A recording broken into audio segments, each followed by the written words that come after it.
दशा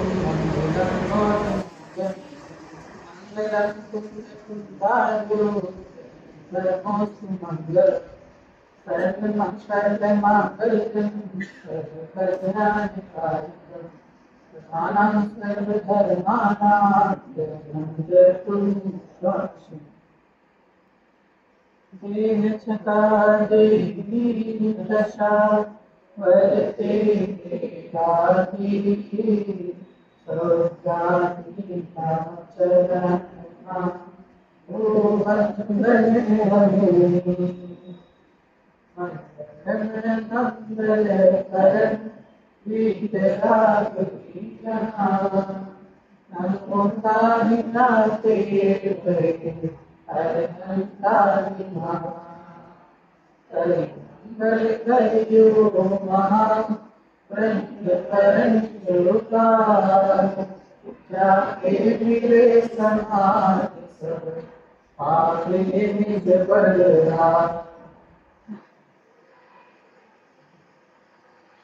दशलक्षण महापर्व का आज 8वां दिवस।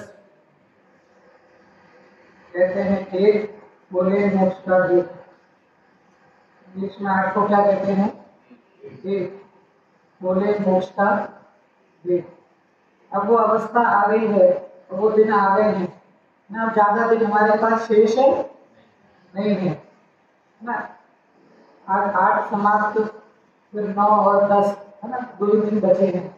तो जो अपना कार्य है जिसके लिए पंडित जी पुरुषार्थ का उपदेश देते हैं, है ना, पुरुषार्थ के लिए जिसके लिए उपदेश दिया जा रहा है। आज उत्तम त्याग धर्म का दिन।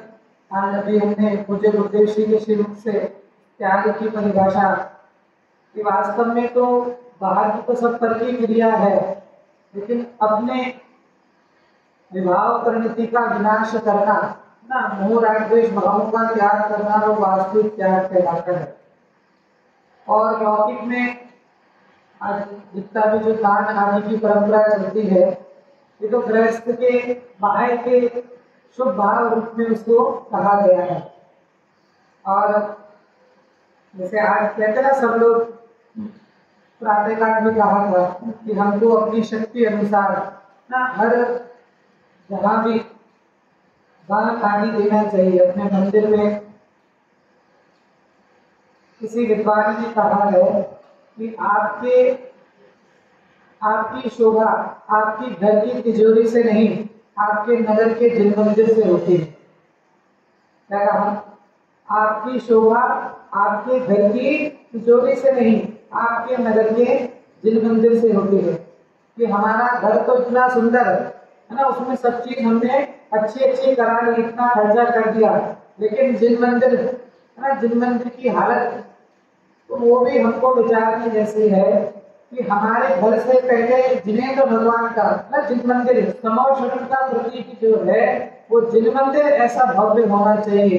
जिन मंदिर के अंदर है ना, विचारना ही नहीं, किसी से पूछना ही नहीं। कभी अपने को लगे ना, अरे मंदिर में ये अपने मुक्त हस्त से ना जितना बन सके हमको जिनेन्द्र भगवान के मंदिर में, जिनवाणी के प्रचार प्रसार में।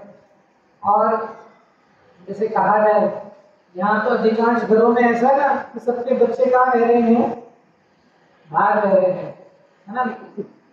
सबने कर दिया अपना अपना कार्य कर दिया, और सब कहाँ रह रहे हैं? बाहर रह रहे हैं। अब वो तो आने वाले है कि नहीं वो पता नहीं ना। आप तो उनको किसके लिए इतनी एजुकेशन किसके लिए दी थी? पढ़ेगा लिखेगा है ना, हमारा कहते हैं ना जंगल में हमारा बुढ़ापे का सहारा बनेगा। मात्र यहाँ की नहीं है, बॉम्बे की भी ऐसी स्थिति है। कितने लोग मैंने ऐसे देखे हैं ना जिनके बच्चे बाहर बहुत उसमें रह रहे हैं, और यहाँ दो कितने बड़े घर में 2 ही लोग अकेले भटक रहे हैं, घूम रहे हैं, भटक रहे हैं, ऐसी हालत है। तो मैं तो खाली इतना बताना चाह रहा हूँ कि आपने उनका तो कर दिया, वो तो जो हो गए सेटल, जो भी हो गए वो तो अलग बात है। लेकिन अब हमारे पास सामर्थ्य है, तो अभी जैसे सुबह कहा ना, जितने भी जो विद्यालय चलते हैं ना, जितने भी हमारे जैन धर्म के जो विद्यालय चलते हैं, जिनके अंदर जो विद्यार्थी पढ़ते हैं, तो जो वास्तविक ज्ञान, जो वास्तविक मार्ग पे जो जीव लगा हुआ है, हमको वहां हमने अपने को तो कर दिया, अपने को तो सब कुछ कर दिया ना, अपने लिए तो सब कुछ करके खर्चा करके अच्छे से अच्छे कॉलेज में एडमिशन दिला के अच्छी सब कुछ करके उसको हमने वहां भेज दिया।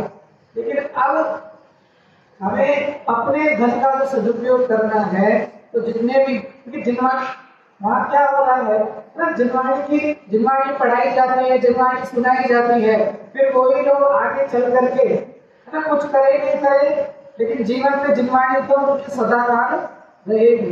तो हमें ये प्रयास करना चाहिए, जैसे स्कीम चलती है ना संस्थाओं में बच्चे गोद लेने की, है ना, जैसे कोई एक बच्चा लेता है, कोई 2 बच्चा लेता है, तो हमने अपने बच्चों का तो कर लिया, लेकिन अब हमको जिनवाणी के मतलब जो पुत्र हैं, जिनवाणी की जो रक्षा कर रहे हैं, ऐसे विद्यार्थियों को भी हमको आगे बढ़ाना चाहिए, संस्थाओं को आगे बढ़ाना चाहिए, है ना, उन गुरुकुलों को आगे बढ़ाना चाहिए, जिससे आगे चलकर है ना क्या पता कब कौन हमको किस रूप में सुनाने के लिए आए, है ना, वो वहां से यहाँ तक आएगा कि नहीं आएगा वो पता नहीं सुनाने के लिए, लेकिन अपने पास ही है ना धीरे धीरे वो विद्यार्थी बढ़ेंगे, अपने समाज में सब लोग रहेंगे, तो तब ना वो हमको सदुपदेश देने में निमित्त बनेंगे। तो हमको ऐसी भावना भी अपने जीवन में रखनी चाहिए। और बाकी तो बात ऐसी है, जिसको जैन धर्म की सच्ची श्रद्धा हो गई है ना, जिसको जिनवाणी की सच्ची श्रद्धा हो गई, फिर उसके जीवन में वो आकुलता के परिणाम कि वो आए, मैंने कल कहा ना स्लोगन जी का कि मुझे कोई सुनाए, है ना, आकुलता होती है ना, अरे हम यहाँ पर ऐसे हैं, कोई आ नहीं रहा है, कोई हमारी पूछता नहीं है, कोई ऐसा नहीं करता है। क्या कहा कि जिसको जिनवाणी की सच्ची श्रद्धा है ना, जिसको अपने अपने कर्मों के ख्याल है ना कि ये जितने भी साता साता का उदय वर्तता है, ये मेरे ही परिणामों के अनुसार वर्तता है। कहते कि जिसको जिन शासन की श्रद्धा है, उसको फिर किसी ज्योतिषी को हाथ दिखाने की जरूरत नहीं पड़ती। ज्यादा है ना ज्योतिषी के हाथ, आजकल तो थोड़ा हाई फाई जो है ना टैरो कार्ड रीडर, पता है ना टैरो कार्ड रीडर क्या होता है ना, वो जैसे पहले वो तोता होता था ना, वो ज्योतिषी बैठा रहता था, वो तोता होता था। अब आप वो जाओ, वो तोता एक कार्ड उठाएगा, है ना, तो त्रियंश गति का जीव मेरे भविष्य को बताएगा। याद आती है गुरुदेव शेख की बात है ना, पागलों के गांव नहीं होते ना, गाना ना करो। अब वो त्रियंश गति का जीव मेरा भविष्य बताएगा ना, या कहा जाए कि वो सड़क पर बैठा हुआ ना, वो व्यक्ति मेरा भविष्य बताएगा, है ना, उसको खुद के भविष्य की तो खबर नहीं, है ना, हमारा भविष्य क्या है। हमें तो ये जिम्मेदारी मिली ना, हमारा भविष्य बता रही है कि तू कैसा है, तू अनादि का है, अनंत काल तक रहने वाला है, तू अनंत गुणों का भंडार है ना। ये जो तो रेखाएं दिखा रहे हैं ना, ये रेखा, ये आयुष्य की रेखा, ये रेखा संपत्ति की, पुत्र की, इसकी इसकी, अरे एक बार जन शासन की सच्ची श्रद्धा हो जाए तो फिर एक बाहर में किसी को हाथ दिखाने की आवश्यकता नहीं। तो पता चाहिए ना मैं कौन हूँ, बोलो मैं कौन हूँ, मैं भगवान हूँ। मैं कौन हूँ, मैं भगवान हूँ, बना बनाया भगवान हूँ। उद्देश्य तो कितनी बार कहते हूँ परमात्मा छू ना, मैं कौन हूँ, मैं भगवान हूँ। और भगवान को है ना ऐसे भविष्य दिखाना पड़ेगा, जो जाता है वो समझना, विचार करना। जिन शासन मिला, ऐसा अलौकिक एक धर्म मिला जिसके अंदर सब कुछ स्वतंत्रता की पराकाष्ठा, स्वतंत्रता की बात बताई कि तेरी जितनी भी क्रम तक है ना, जितनी भी होने वाली पर्याय हैं, ये सभी केवल के ज्ञान में वैसी की वैसी खचित रूप में, क्रमबद्ध रूप में स्थित है। क्या करे है? वो बता के देगा तो होने वाला तो तेरे मुंडे के उद्देश्य ही है ना। जब जिस जाति का भवितव्यता होगी, उस जाति का कार्य होगा। लेकिन ये जीव साता के उदय में, जो साता के उदय में तो सब बढ़िया चलता है ना, साता का उदय होता है तो सब अच्छा चल रहा है। लेकिन जब असाता का उदय आता है तब ये जीव दानव हो जाता है ना। असाधा के उदय में कोई उपाय बताए ना, अरे तुम यहाँ जाकर के ये कर आओ, तुम यहाँ पे जाकर के ये चढ़ा के आ जाओ, यहाँ पर जाकर ये धारा कर आओ, ये कर आओ ना, सब अलग अलग उपाय बताते हैं। और ये जीव असाधा के उदय में बुद्धि काम नहीं करती ना, और ऐसे अन्य अन्य चीज जगह जाकर के है ना, सच्चे देव शास्त्र गुरु मिले, जिनवाणी मिली, सब समागम मिला, लेकिन उसकी इसको महिमा नहीं आती है। और छोटी सी प्रतिकूलता आने पर ही तुरंत क्या हो जाता है, डगमगा जाता है। ये धर्म मिला है ना, ये धर्म बहुत पुण्य के उदय से मिला है। और हमें अपने सच्चे देव शास्त्र गुरु पे सच्ची श्रद्धा, श्रद्धा कैसी, जैसे वो देवकी रानी की थी ना, हम दृष्टि में आते ना देवकी रानी की कथा कि 25वें तीर्थंकर आए, लेकिन हमें पता है ना तीर्थंकर तो 24 ही होते हैं। ऐसी अकाट्य श्रद्धा की साक्षात अगर सामने आकर कुछ भी कह दे, लेकिन हमें पता है ना हमारे धर्म के अंदर जैन दर्शन किसका नाम है। आज देखो 10 धर्म, देखो आत्म आराधना के अवसर चल रहे हैं। धीरे धीरे क्या होना चाहिए, आज 8वां दिन है ना, तो क्या होना चाहिए, धीरे धीरे आराधना बढ़नी चाहिए। लेकिन हमारा क्या होता है ना, हमारी आत्मकता बढ़ती जा रही है। सीढ़ी ध्यान तो क्या कहा, ध्यानत धर्म 10 पैड़ी चढ़ के शिव महल में पग रखा। मतलब आगे बढ़ रहे हैं ना हम, तो 8वां दिन आ गया तो हम आगे बढ़ रहे हैं। आगे बढ़ेगा तो शुद्धि में वृद्धि होनी चाहिए ना, लेकिन क्या होता है हम वो बस वृद्धि गिनते हैं, बस अब 2 दिन के बाद तो आनंद ही आनंद है ना। बस कितने दिन बचे हैं, 2 दिन बचे ना, बस कल का तो 1 दिन और परसों तो आधा ही दिन है ना, बस ऐसे ही निकल गए। विचार, बहुत विचार की आवश्यकता है। ये जो 10 दिन मिले ना, जीवन के अनमोल अवसर प्राप्त हुए, तो निरंतर हर दिन तेरे अंदर ऐसी ऐसी ऊर्धता, तेरे अंदर शुद्धि की वृद्धि तेरे अंदर होनी चाहिए। वो कब होगी, जब हम अपने पुरुषार्थ को आगे रखेंगे। इस पुरुषार्थ की हम पिछले 7 दिनों से चर्चा कर रहे हैं ना, पंडित जी क्यों बार बार पुरुषार्थ को कह रहे हैं।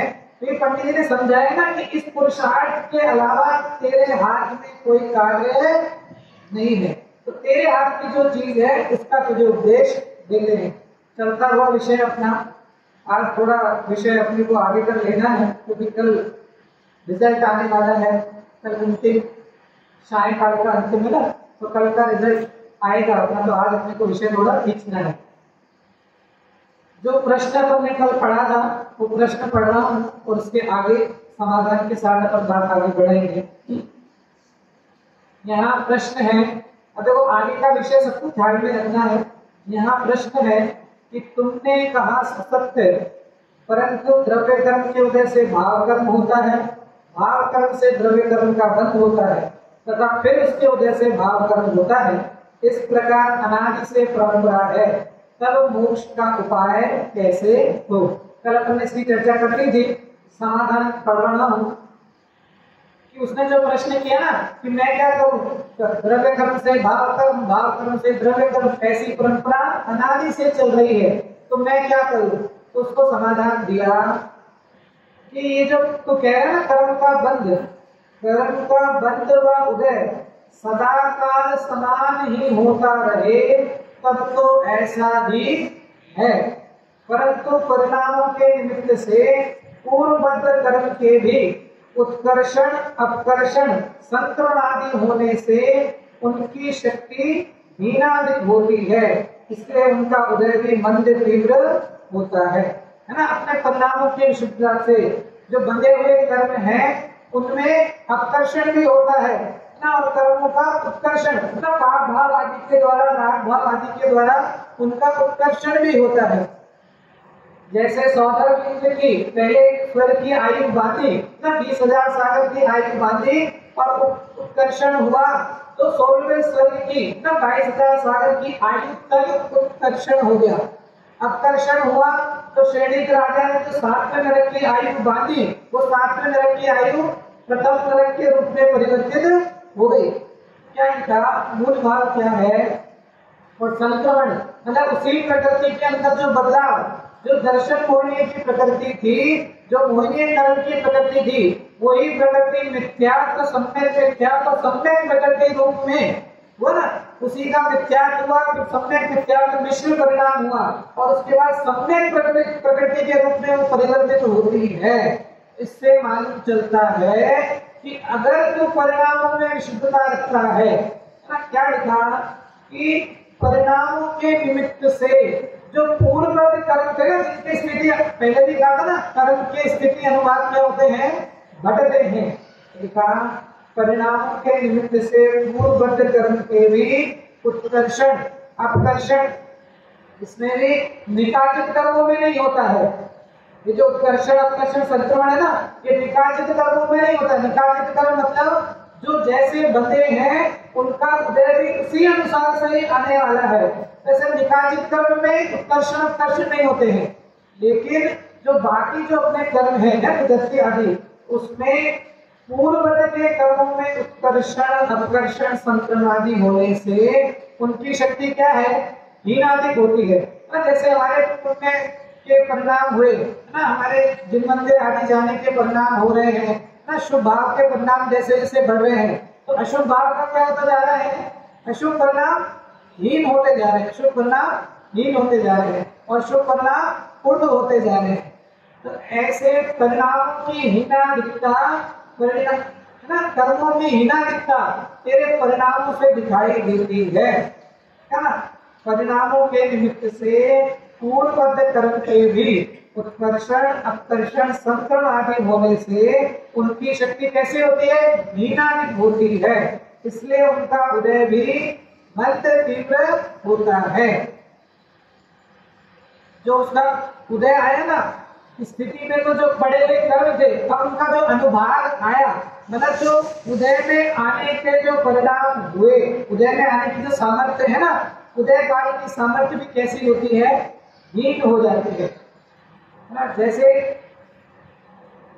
एक संयमी जीव को जब, जैसे अभी आप बैठे हैं, आपको किसी निमित्त से गुस्सा आए, अभी यहाँ पर आपको गुस्सा कैसे आएगा, है ना, कम आएगा या जल्दी से खत्म हो जाएगा। लेकिन बाहर सड़क पर आए कैसा, बिल्कुल लड़ाई करने जैसा। तो परिणाम यहाँ से परिणाम हो रहे हैं ना, अभी तेरे परिणाम कैसे हो रहे हैं, निर्मल परिणाम हो रहे हैं। तो तू जैसा परिणाम करेगा वैसा कर्म का उदय भी, है ना, बंध अनुसार उदय तो आएगा, लेकिन उदय के साथ जब उदय आएगा, उदय आएगा तो तू उदय के साथ जुड़ेगा नहीं। क्या कहा, उदय के साथ तो क्या होगा, उदय के साथ तेरा जुड़ाव नहीं होगा। क्रोध नाम कर्म का उदय तो आया, लेकिन मैंने उस क्रोध के साथ में क्या किया, जुड़ाव नहीं किया, तो उससे जो नया कर्म बनने वाला था, अब मेरा वो नया कर्म उस जाति का बनेगा नहीं। जैसे बचपन में अपन बच्चों को सिखाते हैं ना नमोकार मंत्र की महिमा, तो नमोकार मंत्र की महिमा में एक पंक्ति आती है, क्या पंक्ति है कि नमोकार मंत्र से यह मंत्र सभी पापों का नाश करने वाला है। पढ़ा है कि नहीं पढ़ा? अब जिसने पाठशाला पढ़ी होगी उसने पढ़ा होगा, है ना। नहीं पढ़ी है तो उस दिन कहा था ना पढ़ना, है ना, ज्वाइन हो जाना। क्या कहा, भागवत पाठशाला भाग 1 चैप्टर नंबर 1 नमोकार मंत्र, क्या कहा महिमा में कि यह पंच नमस्कार मंत्र सभी पापों का नाश करने वाला है। अच्छा है ना, अच्छी चीज मिल गई तो पाप करो, दिन में रात में नमोकार मंत्र की माला फेरो तो सारे पापों का क्या हो जाएगा। क्या कहा, यह पंच नमस्कार मंत्र सब पापों का नाश करने वाला है। अच्छा है ना, मैंने इनको थप्पड़ मारा और यहाँ पे 9 बार नमोकार मंत्र पढ़ लिया तो मेरे पापों का क्या हो जाएगा, होगा कि नहीं होगा, नहीं होगा ना।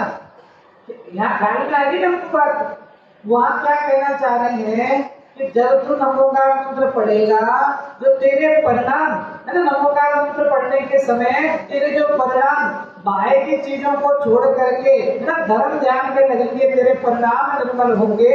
उन निर्मल परिणामों के द्वारा तेरी विशुद्धता बढ़ेगी और विशुद्धता बढ़ने से जो नए कर्म जो उस जाति के बंधते थे ना, वो नए कर्मों का बंधन तो कर्म तो बन रहे प्रति समय, लेकिन अशुभ कर्म जो बन रहे थे वो अशुभ कर्म नहीं बनेंगे, शुभ कर्मों का बंधन होगा, है ना। उस जाति से धीरे धीरे फिर तो आगे बढ़ता जाएगा, तो कर्म का बंधन रुकेगा और तेरे पापों का नाश होगा। इसके लिए कहा था, इसके लिए नहीं कहा कि दिन में कुछ भी पाप करो, है ना, हिंसा झूठ चोरी खुशी परिग्रह करो और रात में आके नमरिंदा नमो सिद्धार्थ, है ना, माला फेर दो तुम्हारे पापों का नाश, ऐसा नहीं। तो ऐसे ही यहाँ क्या कह रहे हैं कि जब देखो आगे से बात याद करना, जब जीव जिनेश्वर देव के उपदेश अनुसार, है ना, जब जीव जिनेन्द्र भगवान के द्वारा बताए गए उपदेश अनुसार अपने परिणामों की विशुद्धता करता है, तो उसके निमित्त से उसके जो पहले के बंधे हुए कर्म है ना, पूर्वबद्ध कर्म में भी उत्कर्षण अपकर्षण संप्रमादी होने से उनकी शक्ति हीनादित होती है, इसलिए उनका उदय भी, है ना, तो उदय में है, उदय भी कैसा होता है, मंद और तीव्र होता है, दोनों बात कही। तो पाप में परिणाम करेगा तो तीव्र हो गए, और पुरुष शुभ भाव करेगा तो परिणाम तो हम प्रति समय करते हैं ना।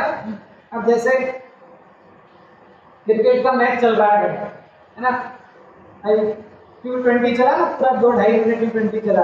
अब क्रिकेट का मैच चल रहा है, जिसको शौक हो, क्रिकेट का मैच चल रहा है और वो यहाँ पर बैठा है, यहाँ पर मतलब घर में अपने टीवी के सामने बैठा है, वो बैठे बैठे क्या करता है ना, जैसे वो खेलने आया, विराट कोहली खेलने आया और पहली बॉल पे आउट हो गया, है ना। अब ये क्या, अरे इसको खेलना भी नहीं आता, है ना, अरे मैं होता तो इतनी अच्छी बॉल को ऐसे आउट हो गया, है ना, इस बॉल पर तो छक्का लगाने, चाहे उसने कभी जीवन में बैट उठाया नहीं हो, है ना, चाहे कभी उसको मार खेलना भी नहीं आता हो, लेकिन है ना क्या बोलता है, अरे तो इसको तो कुछ आता नहीं, इसे आउट हो गया, ये हो गया, है ना, ऐसे क्या परिणाम करता है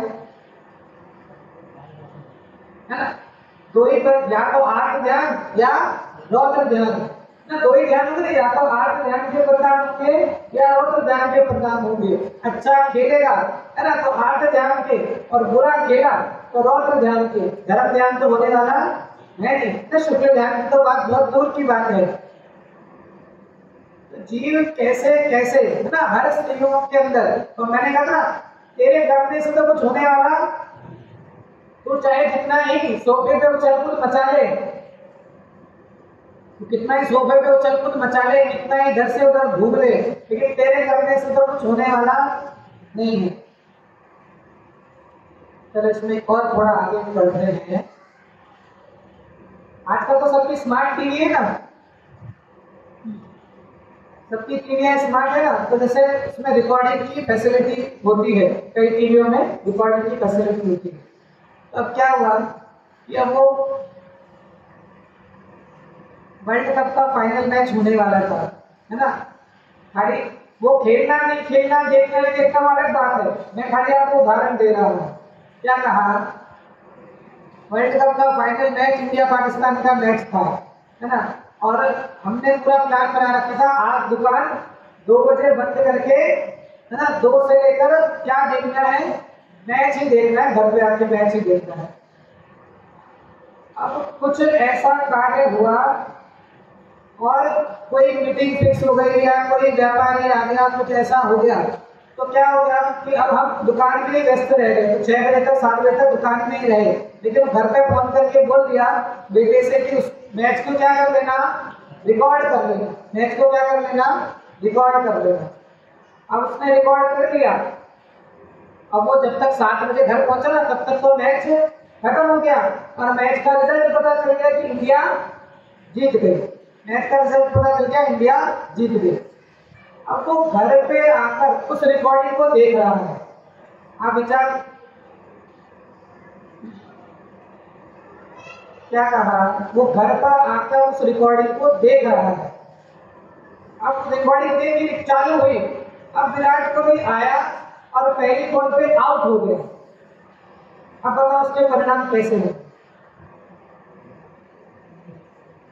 दोनों चीजों का अंतर क्या रहा, पहले वो लाइव देख रहा था ना, अब क्या देख रहा है, रिकॉर्डिंग देख रहा है ना, कोई नहीं बेटा कर लो आउट, जीतेंगे तो हम ही, है ना, कोई नहीं, हो जाओ आउट, कोई नहीं, जीतेंगे तो हम ही, है ना। इंडिया की बैटिंग खत्म हो गई, पाकिस्तान वालों की बैटिंग आई, वो छक्के पे छक्के मार रहे हैं, लेकिन फिर भी अरे कोई बात नहीं, मारो जितने मारने, जीतेंगे तो हम ही।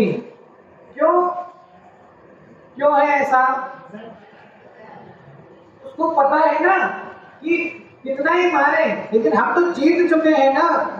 ऐसे यहाँ समझा रहे हैं कि तुझे ये जितनी भी पर्याय है ना, जितनी भी होने वाली पर्याय हैं, जब तुझे ये खबर पड़ जाए कि ये जितनी भी होने वाली पर्याय हैं ये सारी पूर्व से ही खचित हैं, तो फिर जो तेरे परिणाम होते ना 8 करोड़ के, ये तेरे परिणाम ऐसे इतने ना ऊपर नीचे नहीं होंगे। क्योंकि तुझे ख्याल है ना कि ये तो होना ही था, है ना, जो जैसा होना था वैसा ही हुआ है, इसमें कुछ गलत नहीं हुआ, है ना। घर गए, घी का भरा हुआ पीपा पलट गया, एक बार को लगेगा तो सही ना कि अरे 10 किलो का 15 किलो का घी का भरा पीपा पलट गया, नुकसान हो गया, उस जाति का दुख तो होगा, लेकिन तुरंत ही ख्याल में ये बात आएगी कि ऐसा ही होना था। ये जैन धर्म की महानता है ना, हमको प्रति हर स्थिति में निराकुल कैसे रहना ये हमको धर्म सिखाता है ना। दोनों में क्या अंतर था? एक में लाइट देख रहा है ना, तो लाइट में उसको ऐसा लग रहा है कि मैं, है ना, ऐसा ये करने वाला है, ये करने वाला है, मैं करने वाला हूँ, तो उस जाति में परिणाम हो रहे हैं। और रिकॉर्डेड देख रहा ना, तो क्या सब पता है ना कि हाँ ये इतने पे आउट होगा, इसका ये इतना रन बनाएगा, ये ऐसा करेगा, ये ऐसा करेगा, सब पता है ना। ऐसे ही जब इस जीव को ब्रह्मत्व की श्रद्धा हो जाती है ना, जब इस जीव को ब्रह्मत्व की श्रद्धा हो जाती है तो उसको देखो परिणाम तो सम्यक दृष्टि के भी परिणाम ऊपर नीचे होते हैं, है ना। उदाहरण आता है ना कि राम जो थे वो लक्ष्मण के शव को कितने माह तक, 6 माह तक अपने कंधे पर, सम्यक दृष्टि थे ना, सम्यक दृष्टि ठीक थे तो भी लक्ष्मण के शव को 6 माह तक कंधे पर ढोते रहे। तो हमारी तो स्थिति है ना, बिल्कुल घबराना नहीं, ऐसे परिणाम सम्यक दृष्टियों के भी आते हैं, तो लेकिन उनको तुरंत ही ख्याल है ना, श्रद्धा ऐसे ही परिणाम कैसे भी हो तुरंत ख्याल में रखना कि ये जितने भी पर्याय हैं कैसे हैं, सब खचित हैं। केवली ने अपने ज्ञान में पहले से ही देखी है, लेकिन केवली ने जैसा देखा है वैसा नहीं, जैसा है वैसा केवली ने देखा है। क्या कहा? केवली ने देखा वैसा नहीं, जैसा है वैसा केवली ने अपने ज्ञान में देखा है। तो जब तू अपने परिणाम की विशुद्धता करेगा तो तेरे जो पूर्व में बसे हुए कर्म हैं उनको उत्कर्षण अपकर्षण संक्रमण होगा और उससे उनका उदय भी मन तीव्र होता है। उनके निमित्त से देखो उदय बंध तीव्र होगा तो उनके निमित्त से नवीन बंध तीव्र होता है। इसलिए संसारी जीवों को कर्मोदय के निमित्त से कभी ज्ञानादिक बहुत प्रकट होते हैं, कभी थोड़े प्रकट होते हैं, कभी रागादिक मंद होते हैं, कभी तीव्र होते हैं। इस प्रकार परिवर्तन होता रहता है। जो मतलब उसने जो प्रश्न किया था ना मैं क्या करूं, ये तो श्रृंखला चल रही है, द्रव्य से भाव कर्म, भाव कर्म से फिर द्रव्य कर्म, द्रव्य कर्म से भाव कर्म। तो पंडित जी ने समझाया कि सदा काल तो ऐसा रहता नहीं है, तो अगर तेरे परिणामों की विशुद्धता करे तो उनमें उनका भी ना, उनमें भी हीनादिकता तीव्र मंदता देखी जाती है। आगे वहां कदाचित संगी पंचेंद्रिय पर्याप्त पर्याय प्राप्त की। किसकी चर्चा किसने प्राप्त की? मनुष्य में भी, मनुष्य में तो अपर्याप्तक भी होते हैं।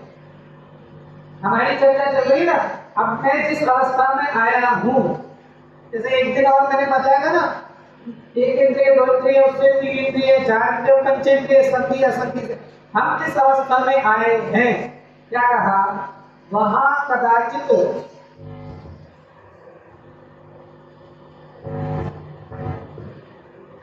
मतलब कदाचित क्यों लिखा कि इतने एक इंद्रिय दो इंद्रिय वाला जो होता है ना, उसमें कदाचित तूने अब पुण्य के उदय से तुझे संकीर्ण पंचेंद्रिय और उसमें भी पर्याप्त पर्याय प्राप्त की, तब मन द्वारा विचार करने की शक्ति हुई। हमारे अंदर मन है कि नहीं है? हमारे अंदर मन है। तो मन से हम क्या करते हैं? क्या करते हैं? अरे भैया मन है कि नहीं है? तो बोलो क्या करते हो मन से? बस ऐसे ही भैया तो रख रखा है, विचार करते हैं, है ना? विचार करते हैं। चलो कोई बात नहीं। एक चींटी है, वो यहाँ से जा रही थी, मैंने उसके आगे हाथ रखा, चींटी क्या करेगी? रास्ता बदल देगी। तो उसने विचार किया कि नहीं किया?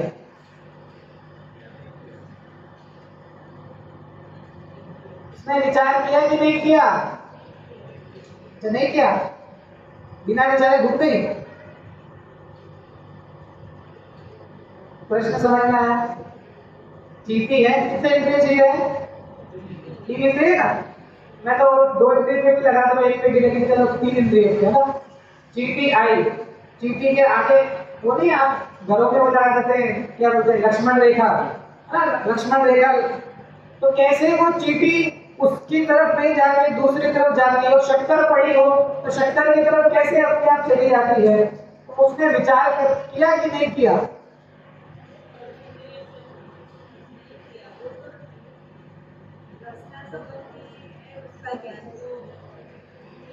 वो मैंने तो दोनों दिए ना आपको। रसना क्यों ले रहे हो, शक्कर क्यों ले रहे हो? मैंने तो वैसे भी बताया ना, उसको बाहर निकले आप हाथ करोगे तो भी वो भागेगी ना। रसना को छोड़ो, आप तो उसके आगे हाथ लगाओगे तो भागेगी कि नहीं भागेगी? भागेगी ना। तो उसने विचार किया कि नहीं किया? घबराना नहीं, बोलो।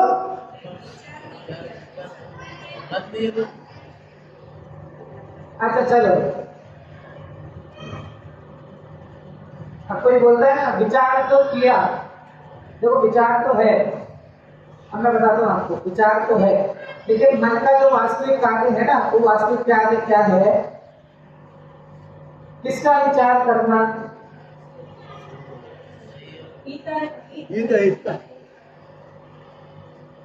किसका विचार करना? हित अहित का विचार करना।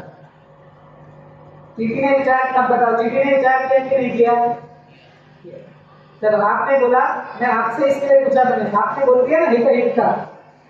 किसका विचार किया? हित अहित का विचार किया, ठीक है। अब आप उसको मार दिए गए, या जैसे चींटी से ऊपर आ जाओ, कुत्ते को ले लो या और किसी को ले लो, असल में किसी को ले लो, आप उसको मारने के उसके पीछे दौड़ते हैं, तो वो भागेगा कि आपके पास खड़ा रहेगा? तो उसने हित अहित का विचार किया कि नहीं किया?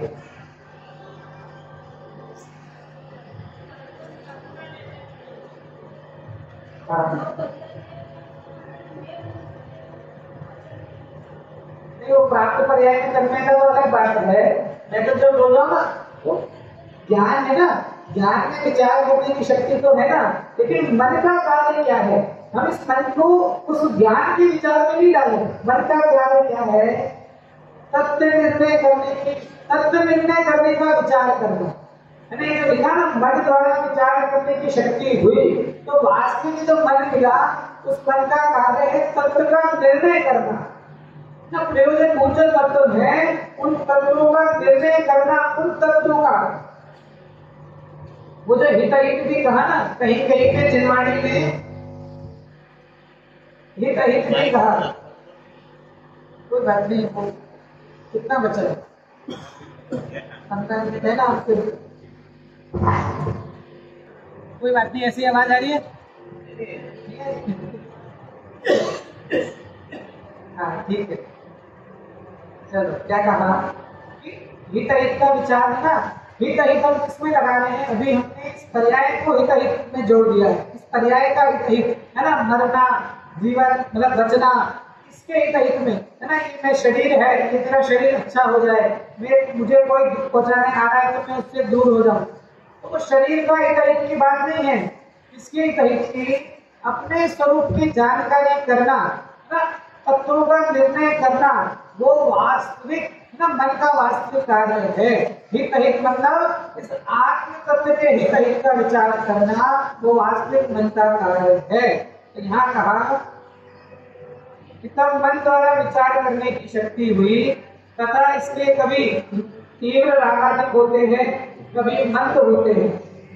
वहां रागाधिक का तीव्र उदय होने से तो विषय कषाय आदि के कार्यों में ही प्रवृत्ति होती है तथा रागाधिक का मंद उदय होने से, देखो तीव्र उदय होगा तो विषय कषाय में ही प्रवृत्ति होगी।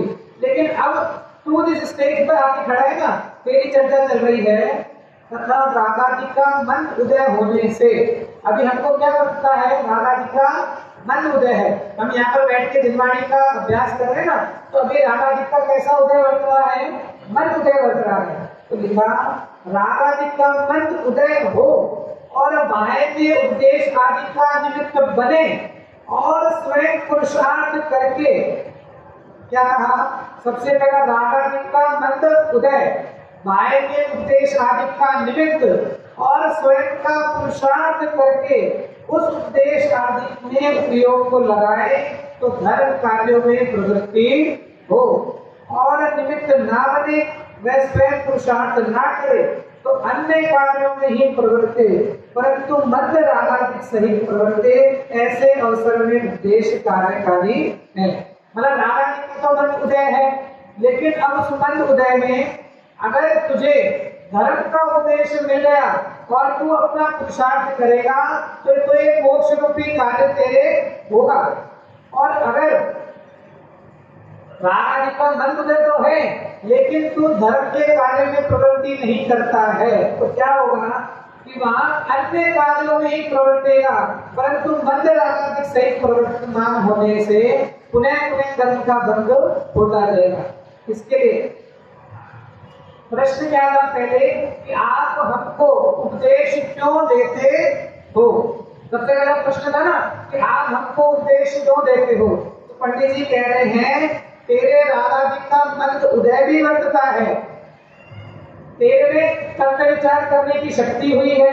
देखो अपनी सामर्थ्य, तेरे में तत्व विचार करने की शक्ति, मतलब तुझे संधि पंचेंद्रिय बना मिला, मन के द्वारा हित हित का विचार करने की शक्ति मिली, उसके साथ तेरे रागाधिक का मंद उदय वर्तता है और तुझे बाह्य जिनवाणी का उद्देश्य का निमित्त भी मिल रहा है।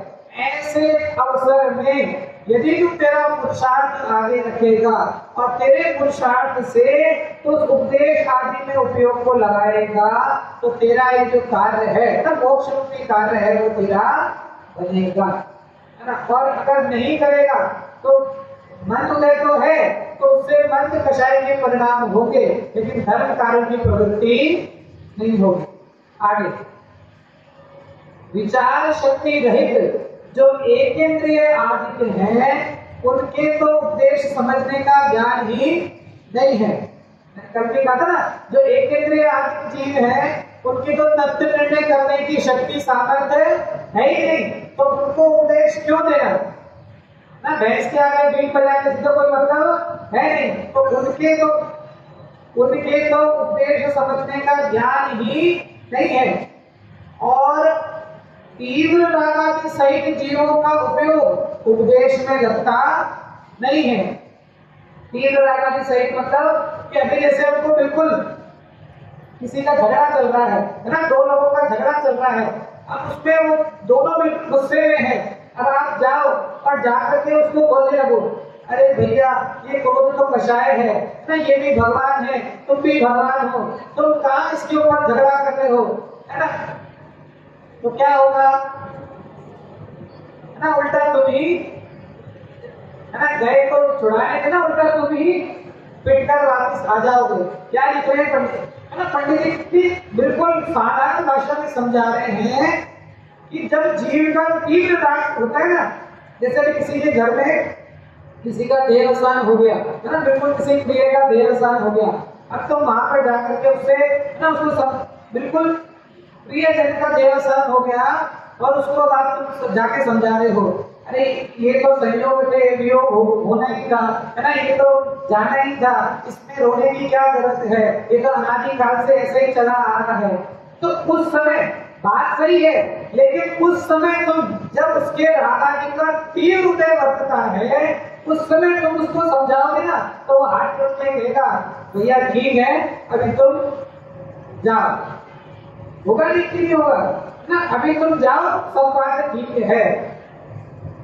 क्या कहा पंडित जी कह रहे हैं कि एकेंद्रिय आदित्य को विचार करने की शक्ति नहीं है, तो उनको तो उद्देश्य से ज्ञान होने वाला नहीं है, लेकिन जिसके तीव्र रागादिक वर्तते हैं ना, उनका भी उपयोग उपदेश में लगता नहीं है।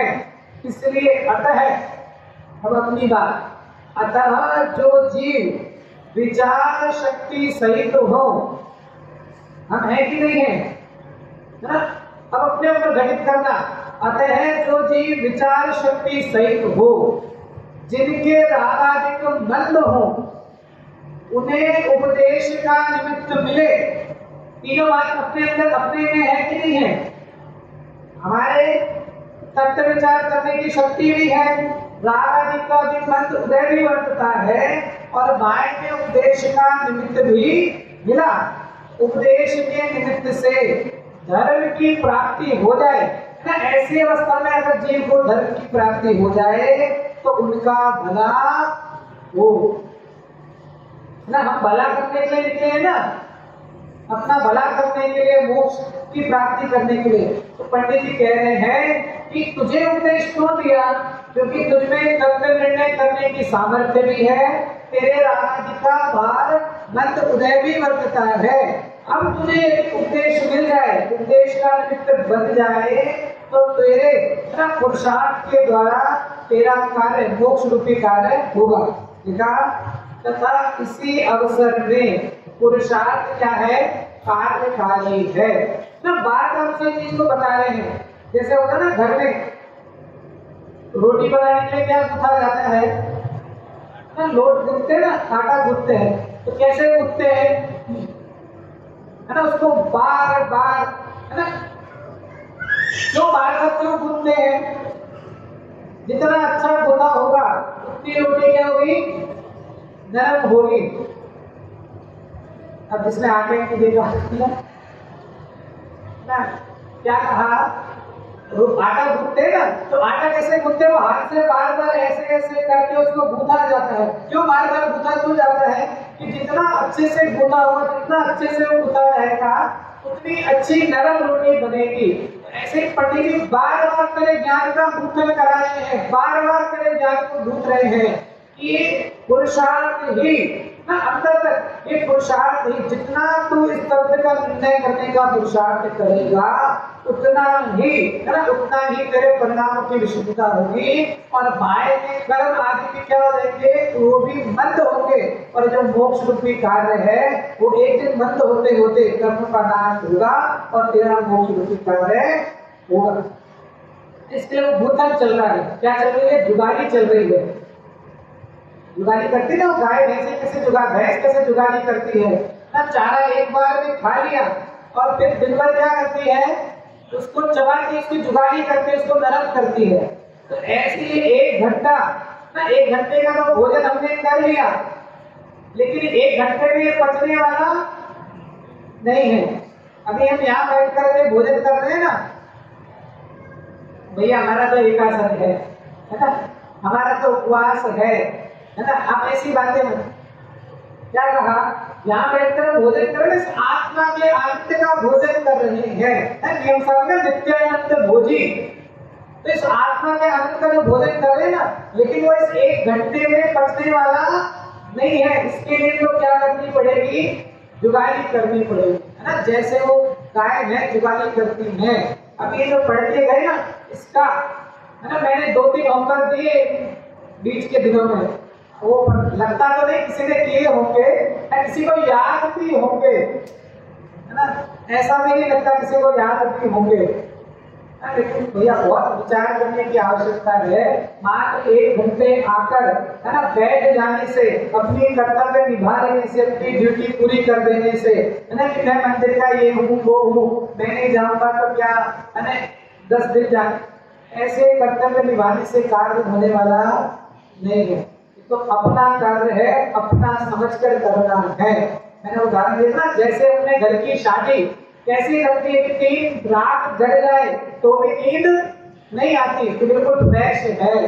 ऐसे ही ना जिनवाणी का बार बार सतत अभ्यास होना चाहिए। आगे कहा, ये वाला और पैराग्राफ पढ़ते हैं क्योंकि कल अपने को समाप्त करता ना।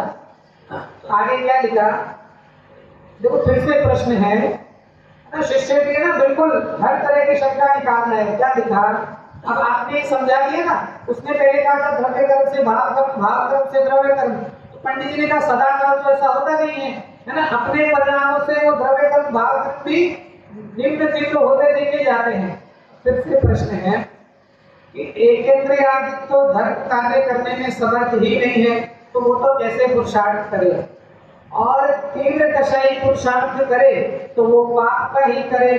तो धर्म कार्य का पुरुषार्थ हो नहीं सकता।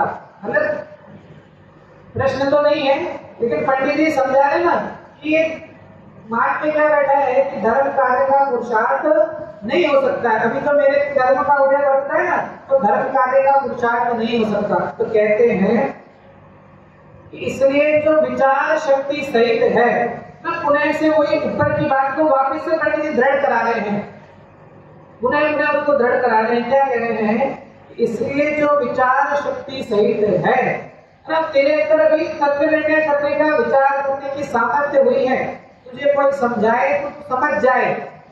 राधा जी का मंदिर उदय वर्तता है। जैसे एक उदाहरण आता है, वर्णी जी का नाम सुना होगा ना आपने, वर्णी जी। हाँ, तो वर्णी जी के जीवन की घटना है, उनकी जो हाथ में कथा है ना उसको पढ़ना, ब्रह्मचर्य थे ना। अब वो एक हीरे की अंगूठी पहनते थे। क्या पहनते थे, हीरे की अंगूठी पहनते थे। और एक दिन वो अंगूठी खो गई तो वर्णी जी बहुत आखिरी रात थे, और वो अंगूठी एक बालक को मिली, बच्चे को मिली। तो बच्चे ने बोला, क्या बोला कि आप ब्रह्मचारी होकर हीरे की अंगूठी पहनते हो। तो क्या कथा में लिखा है कि आप ब्रह्मचारी होकर हीरे की अंगूठी पहनते हो। तो उनको तुरंत लगा, राधा जी का मन तुझे ना, उनको तुरंत लगा कि बात तो वास्तव में सही है ना, जो ये कह रहा है बात तो सही। उसने तब से समस्त तरह की जितने भी ये चीजें उन सबका त्याग किया। तो क्या कहा कि जब इस जीव के राधा जी का मन उदय होता ना, उस समय कोई उपदेश दे ना। अभी आपको बहुत गुस्सा आ रहा हो, जैसे भी मैंने कहा, उस समय वो उपदेश कार्यकारी नहीं है, लेकिन अभी तेरे राधा जी का मन उदय वर्तता है। पंडित जी कह रहे हैं इसलिए जो विचार शक्ति सहित हो, पहली शर्त, जिसके राधा जी का मंद, जिसके राधा जी का मंद हो, दूसरी शर्त, वह जीव पुरुषार्थ से उपदेश आदि के निमित्त, है ना, उपदेश आदि का निमित्त, तीसरा उपदेश आदि के निमित्त से तत्व निर्णय में उपयोग लगाए, तो उसका उपयोग वहां लगे और तब उसका भला हो। तो ये सारी बातें हम पे घटित होती है कि नहीं होती है, बोलो होती है कि नहीं। ये सब चीजें हमारे साथ हो रही है, हमारे में है ना, हमारे अभी पंचेंद्रिय पड़ा भी है, तत्व मन से विचार, तत्व विचार करने की शक्ति भी है, राधा जी का मन उदय भी वर्तता है, मार्ग के उपदेश आदि का निमित्त भी मिल रहा है। तो अब मात्र कार्य क्या शेष रहा, पुरुषार्थ, है ना, जिसको उसकी फिर पुरुषार्थ, जिसने अपने पुरुषार्थ को जान लिया, फिर उसको कहा किसी ज्योतिषी को हाथ मानने की आवश्यकता नहीं है, क्योंकि उसको क्या है ना कि मेरे द्वारा ही, मेरा कार्य मेरे द्वारा ही होने वाला है।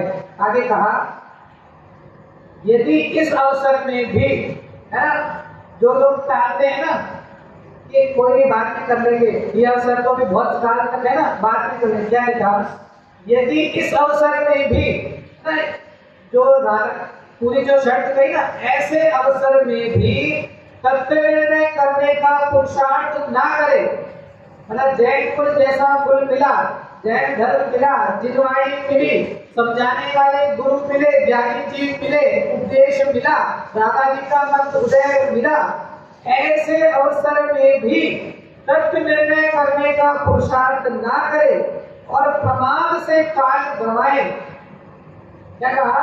ऐसे अवसर में भी तत्व निर्णय करने का पुरुषार्थ ना करे और प्रमाद से काल गंवाए तो या तो मंद राग आदि सहित विषय कषायों के कार्यों में ही प्रवृत्त ना, क्योंकि मोक्ष मार्ग का पुरुषार्थ नहीं करा तो क्या करेगा कि या तो विषय कषाय के कार्यों में प्रवृत्तेगा या व्यवहार धर्म कार्यों में प्रवृत्ते। धर्म में भी प्रवृत्त ना, कौन सा? व्यवहार धर्म कार्यों में ही प्रवृत्तेगा। तब अवसर को चला जाएगा और संसार में ही भ्रमण होगा। जो अवसर प्राप्त हुआ है ना, कुछ नियत काल का जो अवसर प्राप्त हुआ है वो अवसर तो क्या होगा? चला जाएगा, क्योंकि अवसर तो रुकने वाला है नहीं। ये इस काल इसकी अवधि है ना, इस पर्याय की अवधि है, तो वो अवसर तो तेरा चला जाएगा और कार्य होगा नहीं। क्या लिखा? प्रमाद से गाल गंवाए या तो मंद रागादि सहित विषय कषाय के कार्य में ही प्रवृत्ते या व्यवहार धर्म में भी प्रवृत्ता तो व्यवहार धर्म कार्य में प्रवृत्तेगा। तब अवसर को चला जाएगा और संसार में ही भ्रमण होगा, है ना। फिर तब पछताए हो क्या चिड़िया टूट गई, है ना। जब बिल्कुल अंतिम किनारा आ जाएगा तब तू बोलेगा कि मैं धर्म करूं धर्म करूं धर्म करूं, तो तब तेरा धर्म होने वाला नहीं है। इसके लिए पंडित जी बार बार तेरे पुरुषार्थ को आगे करके पुरुषार्थ से उद्यम करने का उपदेश देते हैं। किसका उपदेश दिया? पुरुषार्थ का नहीं, अभी ध्यान रखना। किसका उपदेश दिया? पुरुषार्थ से उद्यम करने का। क्योंकि वो पहले बात थी ना दूसरे दिन कि पुरुषार्थ तो सबने किया, वो उपदेश दे रहे हैं तो मतलब वो टीचर पढ़ा रहा है तो बच्चे तो सब सुन रहे हैं, तो मतलब सबने सुना, लेकिन पुरुषार्थ से उद्यम जो करता है, और उद्यम कैसा? जिनेश्वर देव के बताए अनुसार जो तथ्य निर्णय करने का उद्यम करता है उसके मोक्ष रूपी कार्य होता है। अब ये अंतिम ये जो 2-3 पैराग्राफ बचे हैं, समय अपना हो गया है, कल इसके अंदर जो विस्तार है उसको करते हुए अंत जो पंडित जी ने हमको सीख दी है कि ये जो इतना प्रकरण चला ना, पुरुषार्थ करना पुरुषार्थ करना पुरुषार्थ करना, तो वो सीख कैसी है? वो मैंने कहा ना कोट लगा हुआ था ना, वादी विवादी पक्ष पक्ष हो रहा था। कल क्या है? कल उस कोर्ट में लास्ट डे में उसका रिजल्ट आने वाला है, तो रिजल्ट ना चूकने योग्य नहीं है, ना चूकने जैसा नहीं है। तो हम सब ना ऐसे ही अपने पुरुषार्थ को आगे करते हुए इस मोक्ष मार्ग पे चले। एक प्रकरण आता है पंडित सदाशिव दास जी काशीवाल, आप सबने नाम सुना हो, जिसने नहीं सुना हो तो सुन लेना, है ना। क्या करें, नहीं सुना हो तो हम क्या करें ना, वो आपकी भले कर देता। क्या कहा? पंडित सदाशिव दास जी काशीवाल वो एक सेठ के यहाँ नौकरी करते थे, है ना। पहले दीवान थे ना, राजाओं के दीवान सेठ सब होते, उनके यहाँ नौकरी करते थे। और नौकरी करते करते बहुत साल हो गए। पहले 8 रुपए वेतन मिलता था। कितने रुपए? 8 रुपए ना, बहुत पुरानी बात है, 8 रुपए वेतन मिलता था। अब सबका वेतन बढ़ गया, वो होता है ना इंक्रीमेंट होता है, हर साल 2 साल में इंक्रीमेंट होता है, तो सबका वेतन ना 16 रुपए 32 रुपए 50 रुपए तक बढ़ गया। लेकिन पंडित जी का वेतन 8 रुपए में ही था। तो जब सेठ को पता चला, उसने उनसे पूछा कि सब लोग तो बोल बोलकर अपना इंक्रीमेंट करवा लेते हैं, आपने क्यों नहीं करवाया? सब लोग तो बोल बोलकर, है ना, हम बोलते हैं ना अपने बॉस से कि अब तो प्रमोशन होना चाहिए, अब तो इंक्रीमेंट, नहीं तो ये लो क्या, है ना, नहीं तो हम स्विच कर देंगे, नहीं तो ये रेजिग्नेशन। तो क्या जब उनने पूछा कि सबने तो अपना सैलरी बढ़वा ली, आपने क्यों नहीं बढ़ाई? तो उन्होंने कहा कि मेरा तो इस 8 रुपए में भी चलता है, मेरे जितने भी कार्य हैं ये मेरे कार्य इस राशि के अंदर हो जाते हैं। यदि आपको कुछ करना ही है, सेठ ने बोला लेकिन मुझे तो आपकी सैलरी बढ़ानी है, मुझे तो आपके प्रमोशन करना है, तो पंडित जी ने कहा यदि आपको कुछ करना ही है तो ये जो मेरी 8 घंटे की ड्यूटी है ना उसको 4 घंटे की कर दो, मुझे सैलरी नहीं बढ़ानी है। अगर आपको मुझे कुछ देना ही है, कुछ करना ही है, तो मेरी जो 8 घंटे की ड्यूटी है उसको 4 घंटे की कर दो। ये जो 4 घंटे बचेंगे मैं जनवाणी के स्वाध्याय में लगाऊंगा। तब ऐसे ज्ञानी जीवों को देख करके, विद्वानों के जीवन को पढ़ करके ख्याल आता है कि हम कहाँ रचो पर पद में तेरो पद रहे क्यों दुख सहे, अब गौर हो सुखी स्वपद रुचि राग मत चूकोले। ये अवसर, ये दाव जो प्राप्त हुआ है, ये अवसर छोड़ने जैसा नहीं है।